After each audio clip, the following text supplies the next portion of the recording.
Gloria a Jesús. Vamos a orar, mis hermanos. Padre, gracias por esta mañana bendita en que tú nos vas a ministrar a través del libro de Joel, Señor. Ayúdanos a encontrar en tu palabra el alimento que estamos necesitando, a encontrar, Señor Jesús, en tu palabra la razón por la cual te amamos. Habla en nuestro corazón, habla en nuestra mente. Toca, Señor Jesús, nuestra vida a través de ella. En el nombre bendito de Jesús. Amén. Es la lección 8 ya de los profetas menores y apenas vamos por el segundo profeta, ¿verdad? A comenzar el segundo profeta, que es Joel. Joel lo vamos a terminar hoy prácticamente, ¿verdad? Es un libro que solo tiene 3 capítulos nada más, es bien corto. 3 capítulos, no podemos profundizar demasiado en él, más que ver algunos aspectos generales de Joel, ¿verdad? Y se dice, la mayoría de comentaristas que he encontrado, muy poco dicen que se sabe sobre la vida de Joel. Lo más que se sabe de Joel, como hombre, como persona, es lo que dice el versículo 1 del capítulo 1. ¿Tiene el libro de Joel? ¿Lo trajo? Ah, ok. Capítulo 1, versículo 1 dice: vino a Joel, palabra de Dios, y era hijo de un señor llamado Petuel. Y ahí ya no se dice más de Joel. Ya no se sabe más si tenía mamá, si tenía sobrinos, si tenía primas, no se sabe más. ¿Dónde vivía? No se sabe más. Hijo de Petuel. Entonces no se sabe mucho de él. Se cree también, aunque porque como el libro, fíjese, el libro no menciona ningún rey en el año del rey tal, dicen algunos, ¿verdad? En el año que gobernó tal, dice, entonces se puede ubicar en el tiempo también a los otros profetas, pero Joel no dice nada de eso, no dice nada. Entonces pudiera ser, se especula, que su ministerio lo desarrollara en Judá, el que llamaban el reino del sur. Siempre voy a estar remarcando esto: reino del norte, lo que fue Israel; reino del sur, Judá. Posiblemente, y este es un posiblemente, en el reinado de Joás, que se menciona en el segundo libro de Reyes, capítulo 2. Otro de los datos importantes como para poder ubicar a Joel es que Amós profetizó hacia el final del siglo VIII, o sea, en los años 800, al final de los años 800, y el profeta Amós, que lo vamos a ver después de Joel, cita a algunos párrafos de Joel, del libro de Joel. Entonces se cree entonces que Joel fue antes de Amós en el tiempo, ¿verdad? Pues de luego que Amós está citando los escritos de Joel, es decir que Joel escribió antes que el profeta Amós. Y ahí tenemos en Amós 1:2, él cita, ¿alguien me lee Amós 1:2?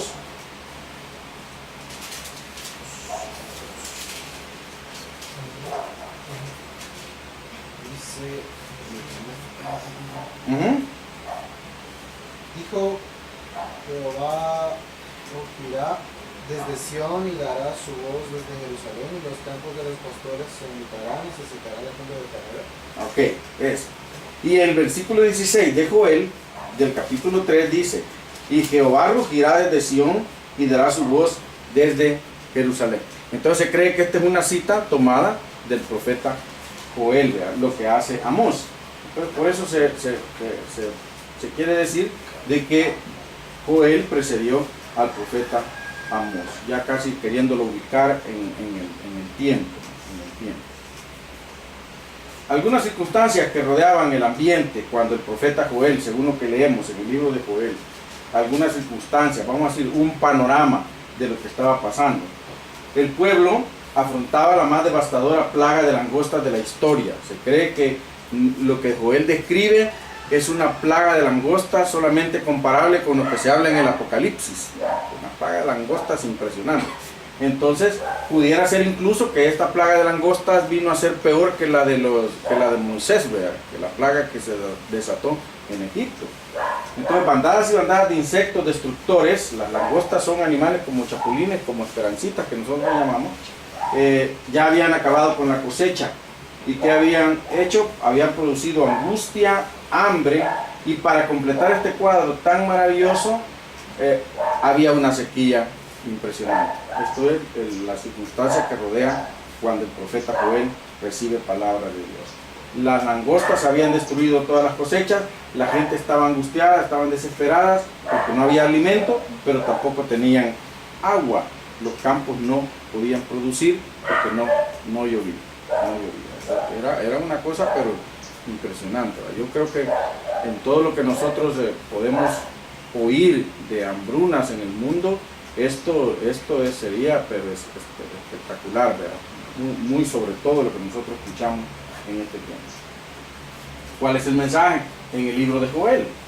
¿Qué es lo que Joel, vamos a decir, pone como algo muy importante dentro de su mensaje? El día de Jehová. Vamos a encontrar ahí en el versículo 14 del capítulo 1, vamos a encontrar: proclamar ayuno, convocada asamblea, congregad a los ancianos y a todos los moradores de la tierra en la casa de Jehová vuestro Dios, y clamad a Jehová.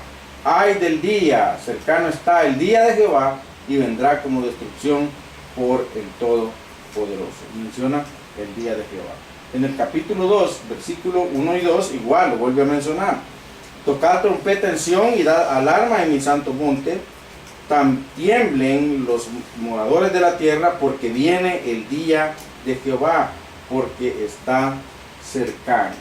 En el versículo 28 del mismo capítulo 2, para que vea que todo el libro se está dando esto, dice: y después de esto derramaré mi espíritu sobre toda carne, profetizarán vuestros hijos, vuestras hijas, vuestros ancianos soñarán sueños y vuestros jóvenes verán visiones, y también sobre los cielos y sobre los cielos derramaré mi espíritu, y daré prodigio en el cielo. ¿Sabe dónde está el día? Aquí, 31. Y el sol se convertirá en tinieblas y la luna en sangre, antes que venga el día grande y espantoso de Jehová. Lo está mencionando ahí en el versículo 14 del capítulo 3: muchos pueblos en el valle de la decisión, porque cercano está el día de Jehová.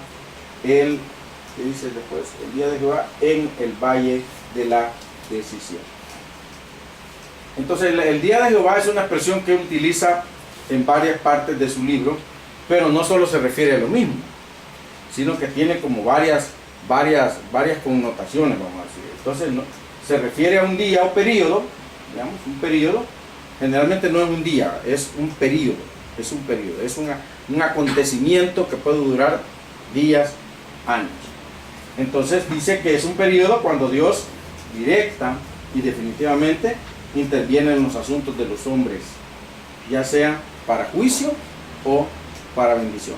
El día de Jehová en el libro de Joel está utilizado en lugares donde se habla del día de Jehová como juicio, pero también, como en el capítulo 2, está mencionado el día de Jehová como un día de bendición. Entonces el día de Jehová no siempre para Joel significa juicio y destrucción, sino también puede significar bendición. En la calamidad, veamos algo que vemos en el mensaje de Joel. Joel ve en la calamidad una visitación de Dios y la llama el día de Jehová. Yo derramaré de mi espíritu, y lo llama el día de Jehová.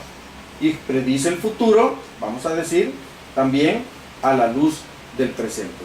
Él también está viendo el día de Jehová como los días venideros, donde habrá mucho dolor, a la luz de lo que está viviendo el pueblo de Judá en el momento. La tragedia de las langostas la traslada en el futuro para el pueblo también de Judá. Entonces está viendo lo que va a pasar mañana, ilustrándolo con lo que está pasando hoy, que prácticamente es lo que pudiéramos hacer nosotros. Para nosotros fácilmente se nos haría también esto, porque en el mundo hay tanta tragedia, hay tanta destrucción, hay tantas cosas, tantas amenazas. Estamos viendo ahora que ya se atreven los presidentes de naciones poderosas a decir: si me atacás, te contesto de la misma forma. Antes no se veía eso, antes se veía eso entre Rusia y Estados Unidos. Ahora la Rusia está como ahí replegada, ¿verdad?, a la expectativa. Ahora es otra nación que antes no se creía que pudiera ser poderosa, pero que de repente llega a ser una nación muy poderosa y le dice: ahora, si tú me atacas, yo te ataco. Y esos ataques no significan te voy a bailar, ¿verdad?, te voy a mandar un par de naves con soldados. Implica un solo misil y acaba prácticamente ciudades enteras. Lo que hizo Estados Unidos con Japón Dejó de caer 2 bombas y terminó la guerra mundial, ¿verdad? Porque destruyó prácticamente las ciudades donde las bombas cayeron. Entonces Joel está tomando la destrucción que hay, la calamidad que hay sobre Judá, sobre Israel, la está tomando para decir, esta calamidad es de lo que puede suceder el día de mañana también. O sea, lo que hoy vive lo vamos a repetir mañana. Ahora, mañana sería súper dimensionado, súper dimensionado. 3 cosas podemos ver ahí en el libro de Joel con respecto al día de Jehová. Número 1, la visión y el mensaje profético de cosas presentes o cercanas de las circunstancias que prevalecían en medio del pueblo al cual hablaba. Había una plaga de langostas y los trágicos resultados eran muy evidentes. Dice ahí, este libro de Joel, cuando yo lo leo, de verdad que pienso que triste de haber sido para este pueblo estar viviendo varios meses, quizás años, esta misma situación. Y dice ahí, oíd esto, ancianos, y escuchad todos los moradores de la tierra. ¿Ha acontecido esto en vuestros días o en los días de vuestros padres? O sea, ¿han visto ustedes esta situación antes? Sus papás les han contado que ha habido una plaga tan difícil sobre el pueblo de Dios como esta que están viviendo. Prácticamente es la pregunta. ¿Pueden ustedes razonar que esto jamás antes lo habían vivido, sino que está sucediendo hoy? De esto contaréis a vuestros hijos, dice. Ustedes van a testificar de esto, y vuestros hijos a sus hijos, a la otra generación. O sea, va a ir contándose de generación en generación. Lo que quedó de la oruga comió el saltón, y lo que quedó del saltón comió el revoltón, y la langosta comió lo que del revoltón había quedado. No se habla mucho sobre estos animales, más que de la langosta, del saltón, revoltón, pero algunos dicen que son ciertas etapas en la vida de la langosta que a veces le llaman saltón, a veces le llaman revoltón, a veces le llaman langosta. Lo cierto es que suponiendo que fueran ciertas etapas, digamos ciertos niveles en la vida del animal, lo cierto es que estos animales estos insectos se están poniendo como insectos altamente destructores, y la langosta dicen que tiene la característica de destruir totalmente todo lo que encuentra. Son nubes de estos animales que viajan, se ve como que fuera una nube negra, como que si va a llover, en las documentales donde salen las plagas de langosta en los países donde se da, bajan, y cuando se levantan, en la tierra no ha quedado nada, se lo comieron todo, lo destruyeron todo. Entonces dice, si el primer destructor que llegó dejó algo, lo que quedó como bueno ahí, llegó el otro destructor, y después llega el otro destructor, y para variar, al final llega la langosta ya en su etapa más completa, y termina de destruir todo. Eso quiere decir que sobre el pueblo de Israel, o sobre el pueblo de Judá, prácticamente habían quedado sin nada, total, una destrucción total. Y todo el capítulo 1 prácticamente habla sobre esto, ¿verdad? Y incluso dice, asoló mi vid, descortezó mi higuera, del todo la desnudó, derribó sus ramas, quedaron blancas, o sea, ya quedaron sin nada, solamente los esqueletitos. Desapareció de la casa de Jehová la ofrenda y la libación, los sacerdotes ministros de Jehová están de duelo, el campo está asolado, se enlutó la tierra, porque el trigo fue destruido, se secó el mosto, se perdió el aceite. Confundido el labrador de gemir, viñeros por el trigo y la cebada, porque se perdió la miel del campo. La vid está seca, pereció la higuera, el granado también, la palmera y el manzano. Todos los árboles del campo se secaron, por lo cual se extinguió el gozo de los hijos de los hombres. O sea, no solamente que dañó los cultivos de grano, sino que todo lo que era verde, la langosta se lo come. Esa es la característica de la langosta. La langosta busca todo lo verde y se lo come, lo destruye, lo anula, se lo termina. Entonces vean que no era una situación tan sencilla la que tenía Israel o Judá en este tiempo. Entonces el día de Jehová lo está viendo él como esto, como un día de juicio, vamos a decir, de destrucción. Pero también encuentra, dice, en esta invasión de langostas, un anuncio de la inminente invasión del ejército asirio. Esto prácticamente dicen que es como una ilustración. El profeta puede estar haciendo esta ilustración, pero que años después vino una invasión del ejército de Asiria sobre Israel, y esto está en el capítulo 2, dice, del versículo 1 al 11, está prácticamente hablando de esta invasión, aunque está utilizando la invasión de las langostas, está realmente, dice, refiriéndose a una invasión del ejército asirio. Dice el versículo 1, tocad trompeta en Sión, y dad alarma en mis montes santos, también los moradores de la tierra, porque viene el día de Jehová, porque está cercano. Día de tiniebla, de oscuridad, de nube, de sombra, como sobre los montes se extiende el alba, así vendrá un pueblo grande y fuerte. Un pueblo grande y fuerte, semejante a él no lo hubo jamás, ni después de él lo habrá en años de muchas generaciones. Se cree que se está refiriendo a Asiria. Delante de él consumirá fuego, tras de él abrazará llama, o sea, como si fueran las langostas, una tras otra, tras otra, tras otra. Como el huerto del Edén será la tierra delante de él, o sea, apetecible.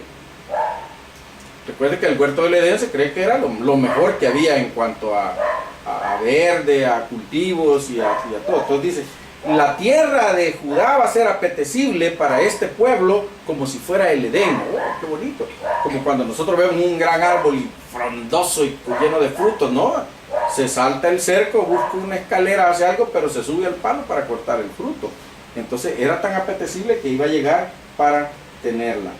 Dice, delante y como dice, y detrás de él como desierto asolado, ni tampoco habrá quien de él escape. O sea, cuando él se acerque a la tierra de Judá, dice, va a ser como el Edén, tan apetecible que no va a resistir la tentación de entrar y de poseer todo lo que hay ahí. Y cuando se vaya, va a quedar sin nada, como la langosta, ¿verdad? Verde, verde, verde, bajan, pasan horas ahí, la nube en la tierra, se levanta y no queda nada, destruyó todo. Entonces se cree que esta invasión de Asiria, a esto es lo que se refería al pueblo de Asiria, que se refería esta porción.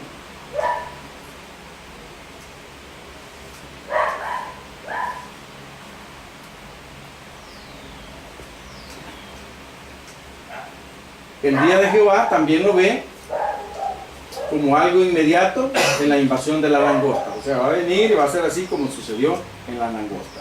Como algo inminente en la invasión asiria que iba a venir. Vean, tres formas de verlo. ¿Qué pasó ahí?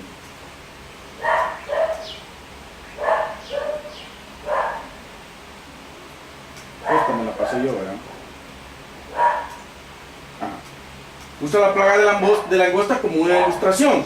Al leer los capítulos 36 y 37 de Isaías, se está hablando también de una invasión. Se cree que está hablando casi de lo mismo. Ve la invasión de la langosta y del ejército asirio como una figura de una invasión final de Palestina por los ejércitos del anticristo. Aquí es donde está en el capítulo 3 prácticamente comparándose con lo que va a suceder y está narrado en el Apocalipsis, que va a terminar en un completo establecimiento de la soberanía y autoridad de Dios. Al final Dios va a gobernar. Teniendo presente el pensamiento sobre el día de Jehová, que dice que ve el día de Jehová como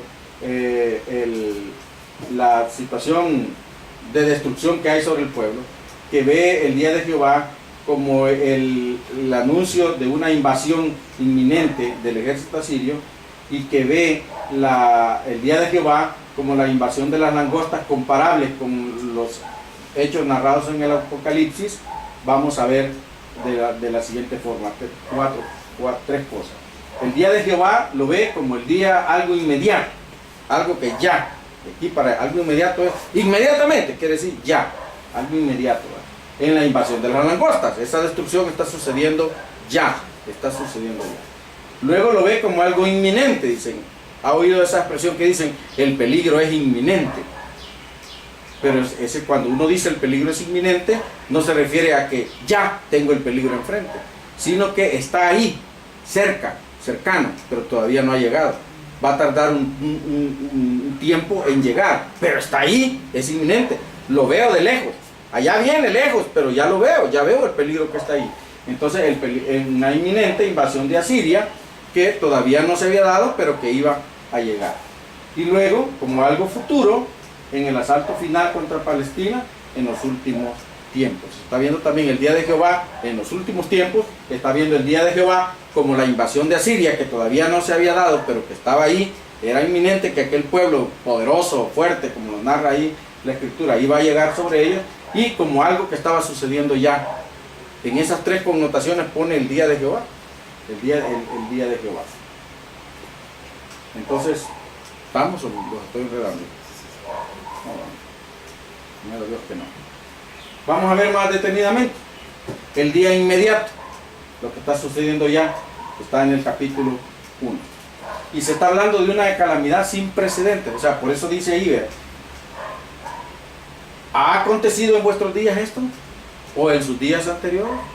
Es algo, una calamidad que no tenía comparable, no tenía nada con qué compararlo en los días anteriores.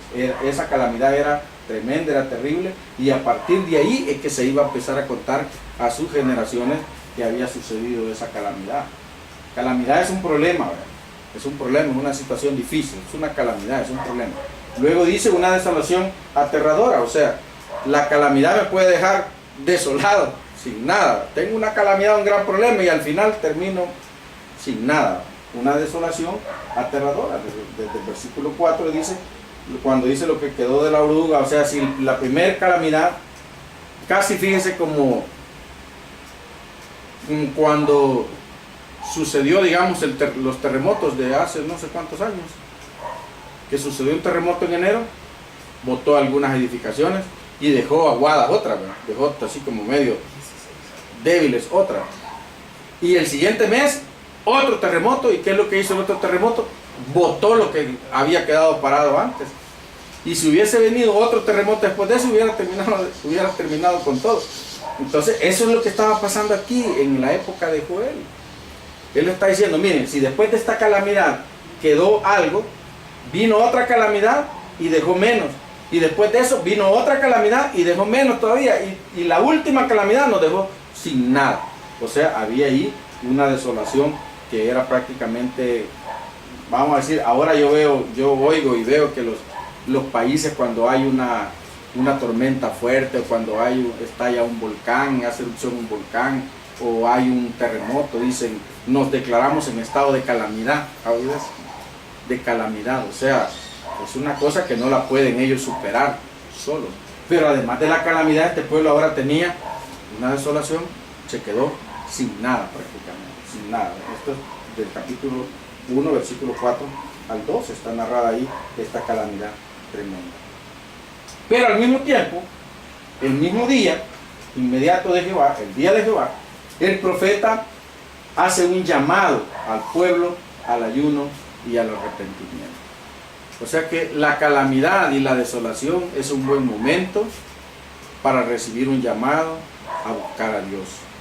Y eso es lo que vemos nosotros, ¿no? Cuando tiembla, el siguiente día, cuando hay un terremoto, el siguiente día todas las iglesias están llenas de gente. Porque como que es un buen momento para buscar a Dios. Israel era un pueblo por naturaleza, voy a decirlo así, rebelde. Le pasaba cualquier clase de cosas, buscaban a Dios un ratito y se alejaban de Dios la mayor parte del tiempo. Y el profeta, ante esta calamidad que están viviendo, les hace un llamado en el versículo 13. ¿Qué dice en el versículo 13? Capítulo 1, versículo 13. ¿Lo tienen? ¿Qué dice? Ceñidos y lamentad, sacerdotes y no ministros del altar, venid, dormid en silicio, ministros de mi Dios, porque quitada es de la casa de nuestro Dios la ofrenda y la libación. Proclamad ayuno, convocad asamblea, congregad a los ancianos, a todos los moradores de la tierra en la casa de Jehová vuestro Dios, y clamad a Jehová. Miren, un llamamiento ahí. ¿Qué es lo que estaba pasando en aquel tiempo? Que ni siquiera los líderes religiosos, vamos a decir, los encargados de conducir al pueblo hacia Dios, quizás lo estaban haciendo, no lo estaban haciendo.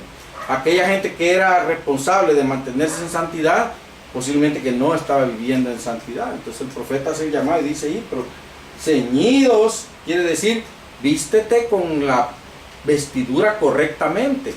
No es que yo me voy a poner la vestidura, por ejemplo, y menciona ahí, ministros del altar. cuando algunos muchachos pasan aquí y nosotros pasamos aquí, nos convertimos en ministros del altar. Eso quiere decir que yo tengo la obligación de venir ceñido, o sea, bien vestido, con el vestido puesto correctamente. Pero de seguro que aquí los sacerdotes andaban haciendo cualquier clase de cosa y el día de ofrecer el sacrificio llegaban al altar y lo ofrecían de la misma manera. Entonces por eso dice aquí, ceñíos y lamentad, sacerdotes, gemid, ministros del altar, venid, dormid en cilicio. Eso quiere decir, no estés tan tranquilo. ¿Sabe lo que es el cilicio? ¿Silicio alguien? ¿Qué era el silicio? Silicio era una clase de material que se utilizaba en los momentos, en este caso se menciona porque una de las cosas que hacía el pueblo de Israel y en otras naciones era que como el silicio era un material rústico, digamos como una tusa como tusa seca, una tusa seca, usted agarra una tusa seca y se hace un chaleco de tusa seca, se lo pone, no va a sentir comodidad. Es más, el movimiento, la tusa seca es como cuchillas, como navajas, corta. Entonces el silicio era un material que tenía esa característica, que era rústico, hacía sangrar a la gente que se vestía con ese tipo de material. Entonces por eso dice aquí, dormid en silicio, o sea, en vez de dormir en esas sábanas tan ricas, en esas almohadas tan cómodas, duerme en silicio, no te atengas, no te sientas confiado, mantente despierto, clamando a tu Dios, porque muchas veces el cristianismo nos vuelve cómodos, y cuando estamos cómodos nos volvemos perezosos y dejamos de buscar a Dios. Entonces está diciendo aquí, ministros, sacerdotes, cíñanse, vístanse de cilicio, no se queden tranquilos, no duerman tranquilamente mientras hay pecado, ¿verdad?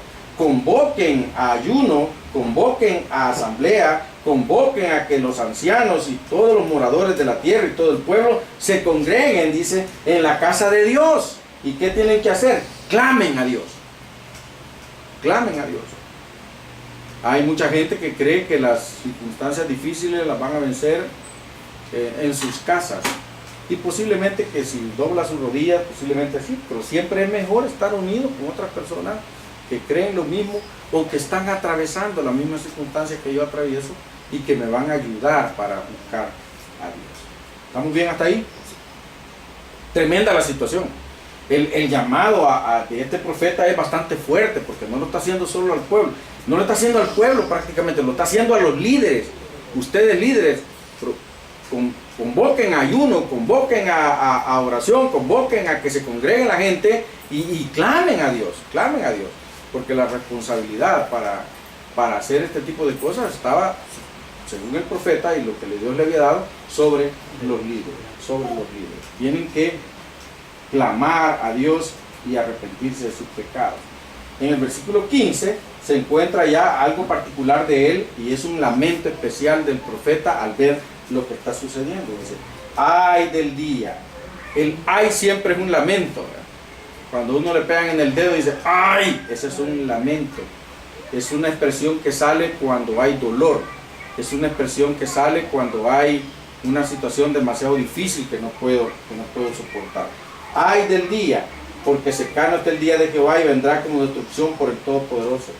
No fue arrebatado el alimento de delante de nuestros ojos, dice, lo que estábamos hablando de la langosta, la alegría y el placer de la casa de nuestro Dios. O sea, cuando nos falta todo, como cuesta tener el gozo, ¿verdad? El grano se pudrió debajo de los terrones, los graneros fueron asolados, los alfolíes destruidos porque se secó el trigo. Cómo gimieron las bestias, cuán turbados anduvieron los hatos de los bueyes, porque no tuvieron pastos. También fueron asolados los rebaños de las ovejas. Está el lamento de qué es lo que está pasando, lo que hablamos de la sequía, ¿verdad? Si tenían grano guardado, se les pudrió. Si los animales querían comer, se murieron de hambre porque no había pastos de qué alimentarse. La tierra, recuerda, estaba seca, había una sequía tremenda. Entonces el profeta se está lamentando, y este lamento lo encontramos del versículo 15 al 20 en el capítulo 1. Esto es lo que está pasando en Israel. Mencionar el día de Jehová como el día inmediato, como algo inmediato, lo que está viviendo Israel. Ahora el día inminente. Inminente dijimos algo que viene, que está ahí cerca, que todavía no ha llegado, pero que va a llegar. Inminente es algo que no me ha llegado, pero me va a llegar. Es inminente su muerte. ¿Por qué? Porque ya está en sus últimas etapas de la enfermedad y es imposible curarla. Entonces su muerte es inminente. Es inminente una guerra. ¿Por qué? Porque ya se oyen muchos rumores, porque hay muchos detalles que dicen que no se puede evitar. No ha llegado, pero va a llegar el día inminente de Jehová. Capítulo 2. Tocad trompeta en Sión y dad alarma en mi santo monte. Tiemblen todos los moradores de la tierra, porque viene, o sea, no dice estar viviendo, ha habido desolación, dice, ustedes han conocido de una desolación mayor que esta, decía, ¿han conocido algo mayor que esto? No, decía, no ha habido nada nunca antes más que esto, dice. Pero viene el día de Jehová, porque está cercano. Una calamidad todavía mayor viene en el día inminente de Jehová. Y dijimos que era la invasión a Siria. Ya no eran langostas, era un ejército, un pueblo que era tan poderoso que los iba a terminar de arruinar a ellos. Hay un llamado al arrepentimiento aquí en el versículo 12. Por esto pues, dice, ahora dice Jehová, convertíos a mí con todo vuestro corazón, con ayuno y lloro y lamento. Está ahí diciendo, ustedes conviértanse. Ustedes están viendo lo que están viviendo. Ustedes están viendo lo que viene. ¿Qué es lo que tienen que hacer? Arrepentirse. Arrepiéntanse. Rasgad vuestro corazón. Y dice que una señal de luto era, o de arrepentimiento, era rasgarse los vestidos. Por eso ese dicho tan famoso en este tiempo. Se rasgan las vestiduras, dice. O sea, los sacerdotes y las personas en señal de duelo o de descontento o de ¡ay, qué tragedia!, se rompían las vestiduras. Entonces dice aquí, rasgad vuestro corazón y no vuestros vestidos. ¿De qué sirve que te rasgues los vestidos si vas a seguir siendo la misma persona? Mejor muestra tu luto, muestra tu arrepentimiento en tu corazón, ¿verdad? Y convertíos a Jehová vuestro Dios. Convertíos a Jehová vuestro Dios, porque misericordioso es y clemente, tardo para la ira y grande en misericordia, y que se duele del castigo. Este es un versículo que muchos utilizan en este tiempo para alentar a las personas que se arrepientan, que busquen a Dios. Se lo estaba diciendo Joel al pueblo, a los líderes: arrepiéntanse, no sean hipócritas, o sea, no sean hipócritas. En vez de rasgar sus vestiduras, mejor cambien de verdad de corazón. ¿Quién sabe, dice, si volverá a Dios y se arrepentirá y dejará bendición tras de él? Esto es ofrenda y libación para Jehová vuestro Dios. Tocad trompeta en Sión, proclamad ayuno, convocad asamblea, reunid al pueblo otra vez, santificad la reunión, juntad a los ancianos, congregad a los niños y a los que maman. Salga de su cámara el novio y de su tálamo la novia. En vez de estar ahí de luna de miel, vengan y busquen a Dios.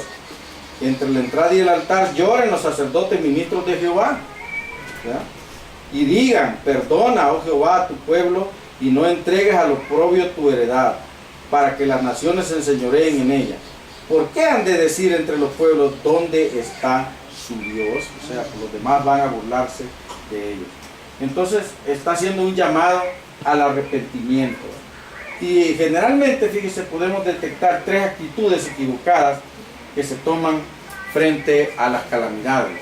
Una de ellas es, y es lo que la mayoría de gente hace: compadecerse a sí mismo sin reconocer que somos responsables delante de Dios de lo que nos está pasando. Generalmente uno busca otro culpable.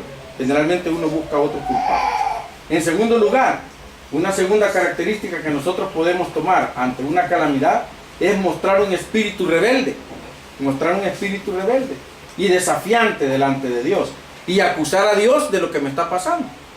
Es que Dios me abandonó, es que Dios no me escucha, es que Dios me está castigando.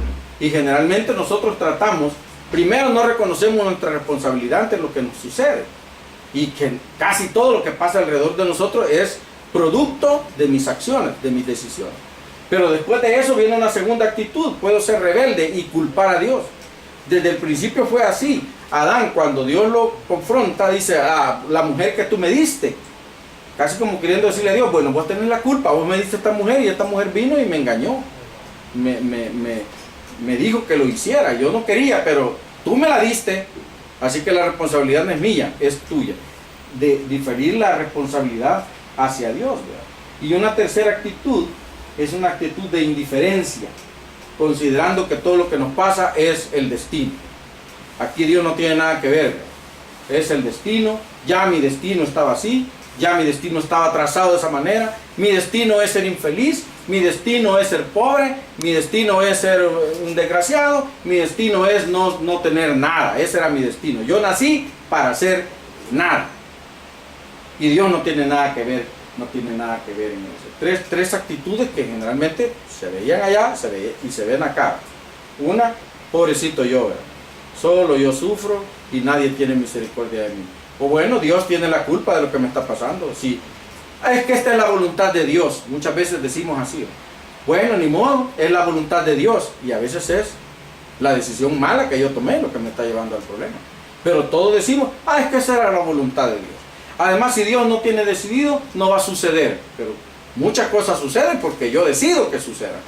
Y Dios es tan respetuoso que no se mete donde yo no lo invito a entrar. Entonces, echarle la culpa a Dios. Y la otra es, Dios no tiene nada que ver en esto. Esto es nada más el destino de cada uno. Cada uno tiene su camino trazado y indefectiblemente ese camino se va a cumplir. Así que Dios no tiene nada que ver en esto.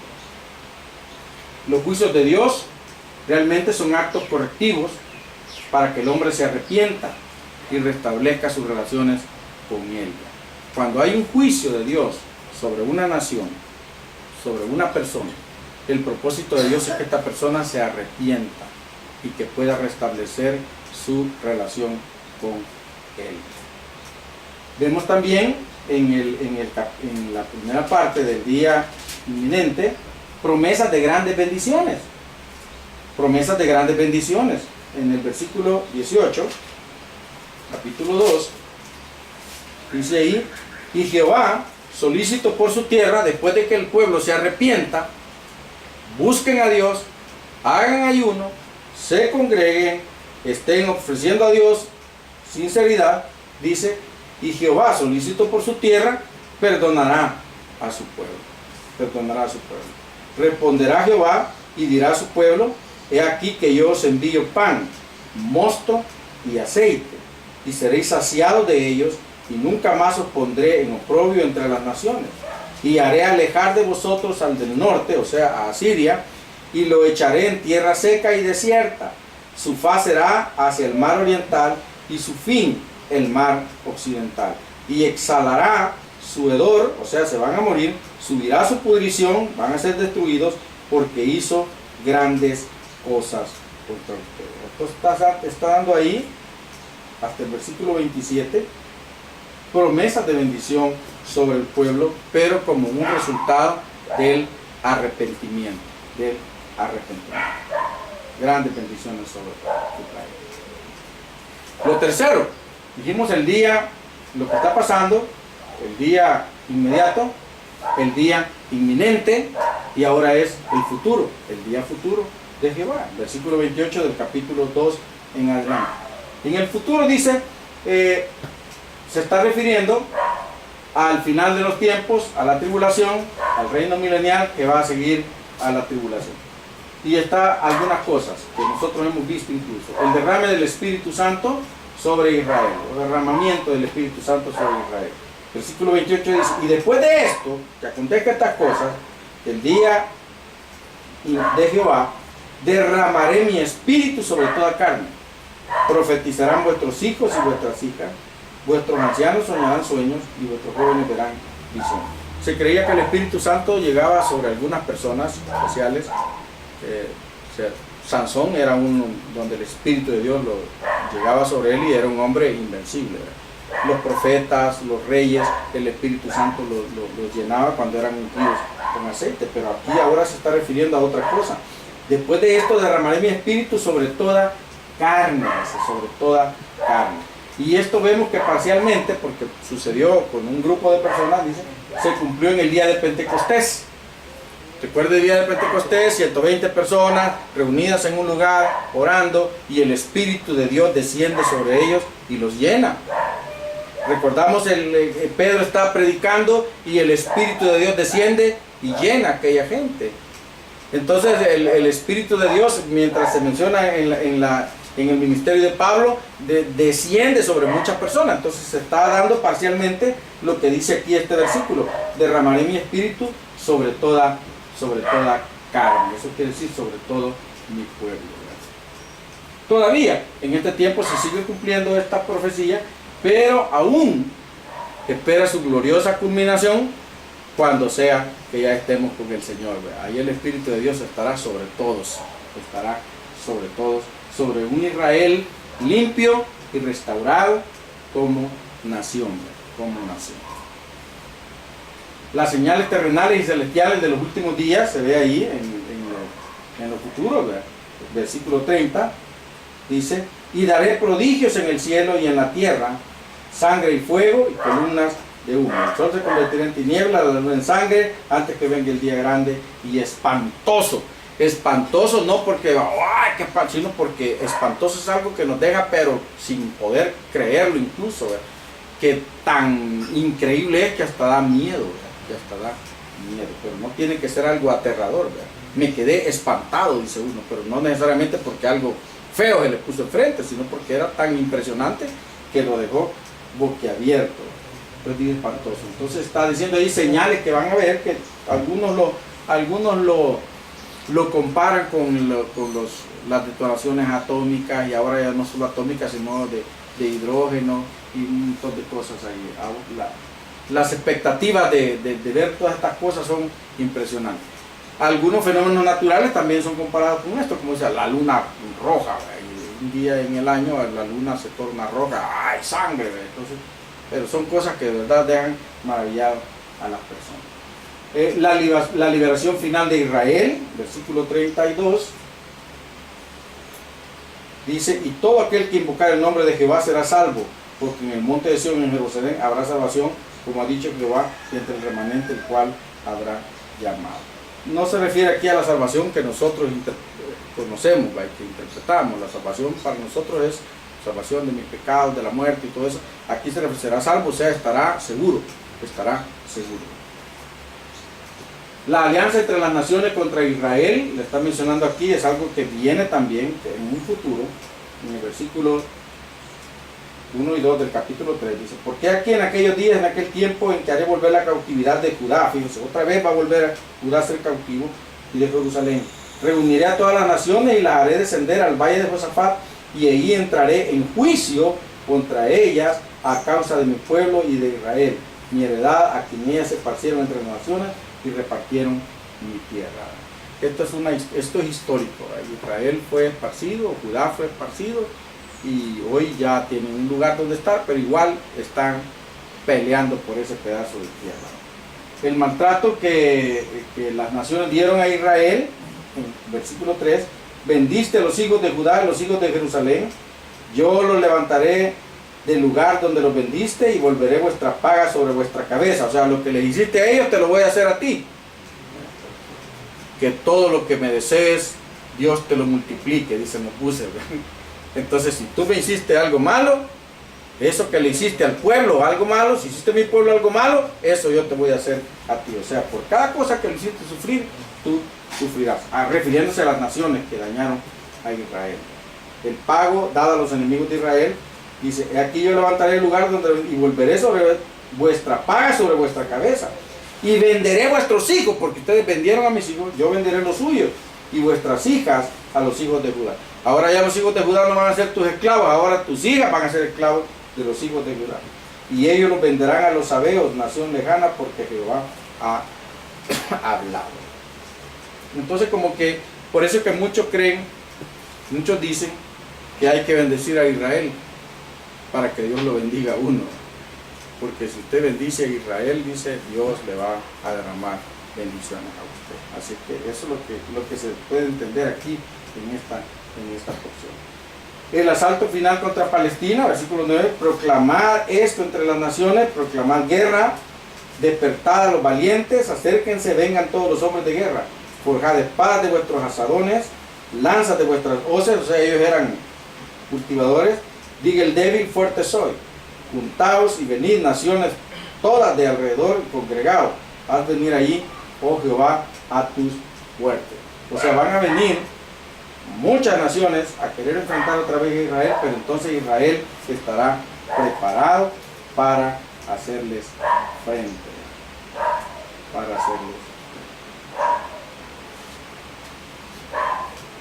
La restauración de Israel se menciona en el versículo 17.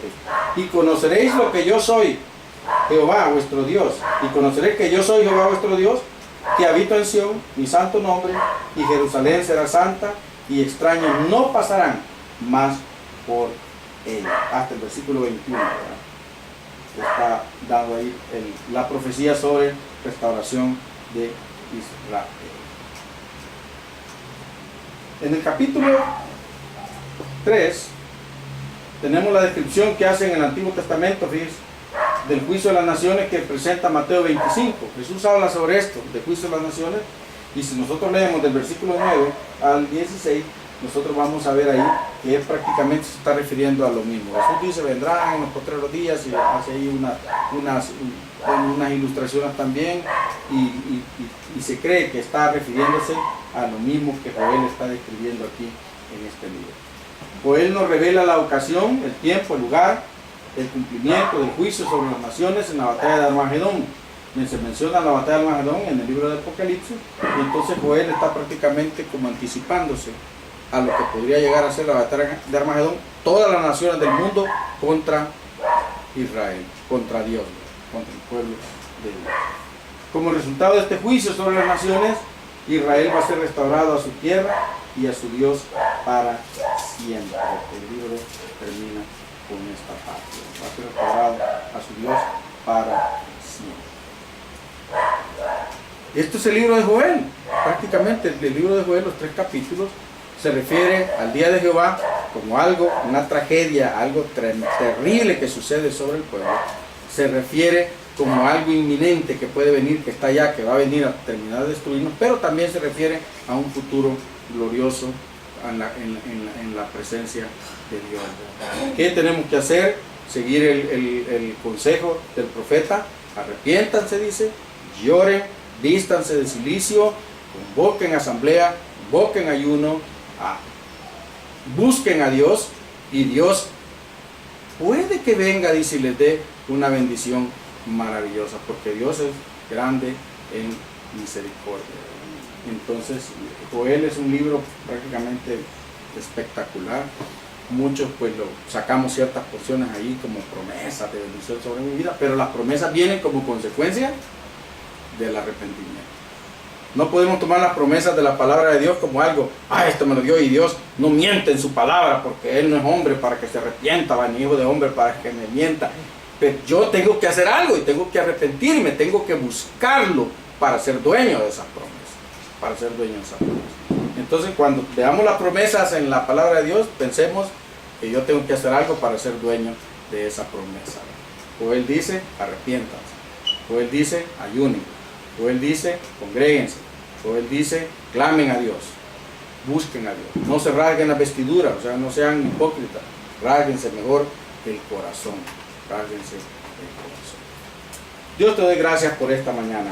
El libro de Joel nos ha dejado una enseñanza fuerte, Señor. Queremos, Padre, ser partícipes de esas bendiciones que tú mencionas en tu palabra. Pero ayúdanos, Señor, a vivir en santidad. Ayúdanos a buscarte. Si hay problemas en nuestra vida, que no estemos tratando de buscar quién es el responsable, porque la responsabilidad generalmente está en nosotros mismos. Ayúdanos a reconocer nuestros errores, nuestras fallas, y a buscar el perdón, Señor. A buscar tu perdón, a buscarte a ti, Señor, y a ponernos a cuentas contigo cada día de nuestra vida. En el nombre bendito de Jesús. Amén.